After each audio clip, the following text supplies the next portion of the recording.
Hoje a gente vai fazer uma análise mais detalhada sobre a expectativa de dividendos aqui no Brasil para o segundo semestre. Tem essa ideia, né? Que os pagamentos podem se concentrar mais agora. A gente viu alguns dados históricos, projeções de mercado que apontam para isso e algumas empresas específicas que se destacam. Então a missão aqui é entender o porquê disso e quais ações podem talvez chamar mais atenção. Já clica em curtir no vídeo e confira sua inscrição no canal. Exato. Vamos olhar esse histórico, sim, ver como o cenário macro, tipo fluxo de capital estrangeiro, taxa de juros, como isso influencia. E aí, claro, analisar as projeções para setores e para empresas específicas. E um ponto bem importante, como comparar esses dividendos com outras opções de investimento, né? Interessante que você mencionou o histórico. Parece que nos últimos 7 anos, algo como 57% dos dividendos e JCP foram pagos justamente no segundo semestre. Isso é mais que uma coincidência, imagino. Sim, é um padrão. Essa concentração ali de julho a dezembro pode fazer diferença para quem organiza as finanças pensando em renda passiva. Mas claro, sempre bom lembrar, o que aconteceu no passado não garante o futuro, né? É só um padrão observado. E falando em cenário, a gente viu essa saída de capital estrangeiro recente que deu uma balançada no Ibovespa. Isso não é um sinal de alerta para quem está de olho nos dividendos também? Olha, no curto prazo é sim um fator de pressão, não dá para negar. Os estrangeiros movimentam muito volume aqui. Só que, historicamente, esses momentos de mais pessimismo, de saída de capital, podem acabar criando janelas de oportunidade, sabe? Para comprar boas empresas com preços mais atrativos pensando lá na frente. Faz sentido, se os fundamentos continuarem bons. Exatamente. A questão é essa: avaliar se a empresa continua sólida, apesar da pressão no preço da ação naquele momento. Entendi. E nesse cenário, quais setores e empresas as análises estão destacando mais para esse segundo semestre, em termos de dividendos? Falaram de bancos, seguradoras, Petrobras e Vale também, né? Correto. Bancos e seguradoras geralmente se dão bem com juros mais altos.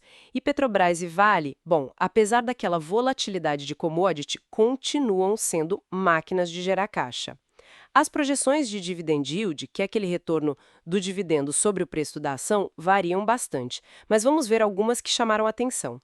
BB Seguridade, a BBSE3. Tem uma projeção que parece bem plausível, ali entre 11% e 11,7%. E o pagamento que já foi anunciado para agosto sozinho já representa mais de 5,6% disso. Nossa, bastante coisa só em um pagamento. E a Petrobras, a PTR4? Petrobras tem uma faixa bem larga de 12% a 19%. Isso provavelmente está incluindo possíveis dividendos extraordinários. O dividendo mais recorrente talvez fique ali na casa dos 10% a 13%. Mas, importante lembrar, é uma empresa cíclica, depende muito do preço do petróleo. Cíclica, certo. E a Vale, Vale 3. E a Itaúsa, ITSA4. Também são destaques? Sim, para Vale, também cíclica, a projeção é mais perto de 9%, o que parece razoável, talvez entre 8% e 9%. Já Itaúsa, a projeção é de 8% a 9%, considerado viável porque a perspectiva para o resultado do banco é boa e o payout, a fatia do lucro distribuída, pode ser alto. Uma dica comum é olhar ITU B3, às vezes o yield é um pouquinho maior porque a cotação é menor. Entendi. Então essas quatro, BB Seguridade, Petrobras, Vale e Itaúsa, parecem combinar projeções interessantes e preços talvez razoáveis agora. Isso, algumas análises apontam nessa direção. Claro, Petrobras e Vale com a ressalva do ciclo das commodities. BB Seguridade e Itaúsa tendem a ter mais consistência histórica. E as outras que foram mencionadas, tipo Banco do Brasil, Taesa, CSN Mineração. E aquelas com mais cautela, como Copel, Isacitep. Taesa, TAE11, CSN Mineração, CMN3 também surgem com projeções atraentes ali entre 7% e 11%, dependendo de quem analisa. Algumas visões são um pouco mais conservadoras para BB e Taesa, talvez mais perto de 6%, 7% líquidos para o BB, 7%, 8% para Taesa. CMN3 tem aquele histórico de pagar muito dividendo para ajudar a controladora, a CSN. Já outras, como você falou, têm pontos de atenção. Copel, CPL6, subiu bastante o preço, ISA CTE Epitro está com a dívida aumentando, BR Partners, BR BI11, o yield passado foi inflado por eventos não recorrentes e a Kepler Weber Kepler 3 pega um setor agro mais fraco agora no curto prazo. Tem que olhar caso a caso mesmo. Muita coisa para analisar individualmente. E uma dúvida importante. Como a gente coloca esses yields em perspectiva com a Selic ainda alta, em 10,5%? Dá para comparar direto, tipo, 9% de yield contra 10,5% da Selic? Olha, essa comparação direta com a Selic nominal não é a mais tradicional nem a mais adequada para avaliar ações de dividendo para o longo prazo, segundo muitos analistas. Uma abordagem mais clássica, pensando como investidores tipo Décio Bazin faziam, é comparar o dividend yield com o juro real dos títulos públicos longos, o Tesouro IPCA+, por exemplo. Hoje, um Tesouro IPCA Plus para 2035 está pagando a inflação mais uma taxa real perto de 7,44%. 7,44%. Ah, então a comparação é com o juro real, acima da inflação. Exato.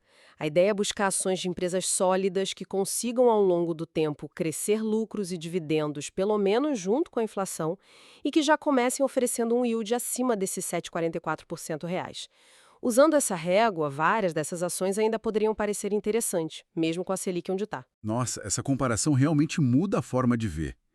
Então, resumindo a análise, parece que, mesmo com juro alto, podem existir sim oportunidades em ações de dividendos, especialmente se a gente considerar essa concentração histórica no segundo semestre e, principalmente, usar a métrica certa para comparar, como essa do juro real. Perfeito. A chave é sempre a análise cuidadosa de cada empresa, olhar a projeção, claro, mas também os fundamentos, os riscos, o preço da ação e comparar o retorno potencial de forma adequada com as outras opções, como esses títulos IPCA+. Fique então a reflexão. Como equilibrar essa busca por dividendos que parecem atrativos, com os riscos de cada setor, de cada empresa? Ainda mais nesse cenário macro que continua desafiador. Qual dessas empresas que a gente comentou desperta mais o interesse por uma análise mais profunda? Deixe sua opinião aí nos comentários. E não esqueça de curtir o vídeo se essa análise foi útil, se inscrever no canal e ativar o sino de notificações para receber mais conteúdos como esse. Esse estudo não constitui nenhum serviço de análise ou recomendação. Este é o mercado de renda variável Bolsa de Valores, onde o risco é inerente. Toda e qualquer decisão é de cada investidor. Um abraço e até a próxima!